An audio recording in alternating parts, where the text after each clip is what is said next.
We're here with Dr. Mark Bertin, a developmental pediatrician, mindfulness teacher, and author of several books on mindfulness and ADHD. He's also one of the most popular contributors on mindful.org. Welcome, Mark. Tell our audience a little bit about what you're up to nowadays. Thanks, Jim, and I really appreciated the opportunity to do this. It's been a busy 2015, and I'm looking forward to sort of pulling my thoughts together about 2016. So, the new book came out at the end of 2016 on mindful parenting and ADHD, and looking forward to the next year. I want to keep doing that type of work, pulling mindfulness into really the rest of evidence-based ADHD care, which has kind of been how I see all of mindfulness. To me, mindfulness is great as a freestanding practice and all, but I think it has I really enjoy trying to tie it together with a lot of my professional field, working in child development, trying to support parents, trying to support families, and actually more and more also being, asked to work with providers and physicians as well. So moving into 2016, a lot of my work seems to be around setting up some classes for all of those different groups. I have projects in line working with doctors, projects in line working with parents and people with ADHD. And certainly, I've always loved writing. It's such an opportunity. I'm just thrilled that I've been able to pull these two things I enjoy together. So I hope to keep writing as well, because I really feel, I enjoy and feel strongly about trying to make mindfulness really accessible and practical, and really to tie that with a lot of the science in child development that it overlaps with as well.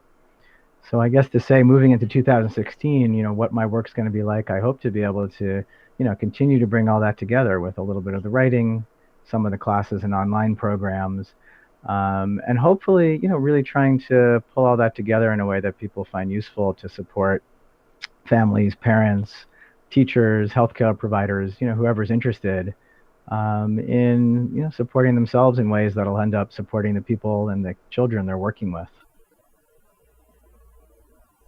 That's great. Thank you. You mentioned a few things that you'll be doing in 2016 broadly.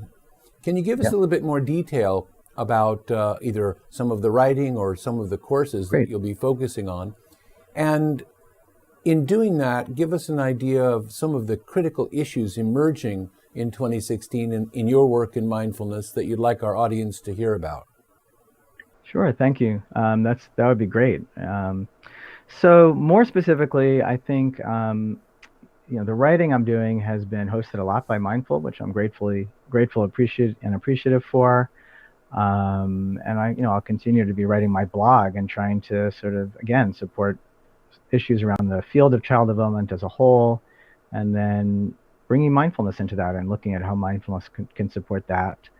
So that's my writing that I'm doing right now. I don't have a bigger project set up yet. I'm still recovering from my last one a little bit, I think. In terms of classes, I have my next mindful ADHD class starts in February. My plans are to follow that with a mindfulness program for just general parenting as a whole, which the schedule isn't set up yet, but that'll follow in time right after that one. And then I just signed on for a really big project related to mindfulness for physicians for a pretty large organization on the West Coast. And I think that's already beginning to seem like it may have some opportunity to expand outside of that organization as well. So in terms of the specific work I'm doing, I think those are the mindfulness-based projects I have lined up. I think in terms of the research, in terms of the specific issues in the field, to me, again, professionally, it comes back to child development. And I think one of the things I'd like to see happen is to be there a little bit more of a convergence around several different related bodies of research that had to do with building resilience and perseverance and just well-being in children overall. I think, between the fact that mindfulness itself as a concept can get kind of muddied and maybe becoming a little diffused by the amount of popularity it's showing right now in the just sort of, it's all over the place, which is great, but may bring us a little bit away from its basic intentions, and also a little bit away from one of the things that I think got me here in the first place, which is that it isn't just something that we can say to people, this is a cool idea. It also is quite research-backed. And that research, which is less in children than in adults, but growing, really overlaps with a lot of other science in child development, and making that science of like what are the different things we can do to set children up for success, to nothing's guaranteed, which is part of the stress of being a parent or teacher to begin with. But what are the things we can do to help, to help out? So I think, in terms of what's going on in the field of child development, the field of mindfulness related to parents and children, I think tying all that together is one of my main interests. Concerns may be a little strong because I think, everything has been moving in the right direction on some level. But really pulling that together in a way that doesn't get overblown, that isn't making overly large claims, but does make it, sort of, profound and accessible for as many people as possible. So I think that's what I'd like to see happen in the field this year. That's very, very helpful, very provocative. And as you know from our conversations, it parallels a lot of the kinds of concerns we have. And thinking about 2016 in that way, what would you hope to see Mindful do to support your work and to support the field in general? Do you have any suggestions? Yeah, I should say, broadly speaking, I think Mindful does a great job at trying to make things, I think I've used the word probably more than I should have already, but just accessible, make it make sense, not get caught up in the language around mindfulness so much. So I certainly think one thing that's going to be particularly important this year, I think there's um, to some degree, we're at risk of mindfulness almost becoming a cliche and how it's being used and overused and making headlines and just kind of everywhere right now. At the same time, I think there's a reality beneath that it's been around for a long time.